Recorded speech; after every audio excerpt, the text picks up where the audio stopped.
शुक्लाम्बरधरं विष्णुं शशिवर्णं चतुर्भुजं प्रसन्नवदनं ध्यायेत् सर्वविघ्नोपशान्तये। व्यासं वसिष्ठनप्तारं शक्तेः पौत्रमकल्मषम् पराशरात्मजं वन्दे शुकतातं तपोनिधिम्। व्यासाय विष्णुरूपाय व्यासरूपाय विष्णवे नमो वै ब्रह्मनिधये वासिष्ठाय नमो नमः। अविकाराय शुद्धाय नित्याय परमात्मने सदैकरूपरूपाय विष्णवे सर्वजिष्णवे यस्य स्मरणमात्रेण जन्म संसारबन्धनात् विमुच्यते नमस्तस्मै विष्णवे प्रभविष्णवे। ॐ नमो विष्णवे प्रभविष्णवे। श्रीवैशम्पायन उवाच श्रुत्वा धर्मानशेषेण पावनानि च सर्वशः युधिष्ठिरः शान्तनवं पुनरेवाभ्यभाषत।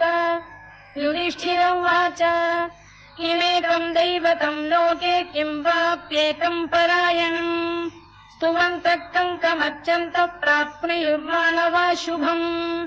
को धर्मः सर्वधर्माणां भवतः परमो मतः किं जपन्मुच्यते जन्तुर्जन्म संसारबन्धनात्।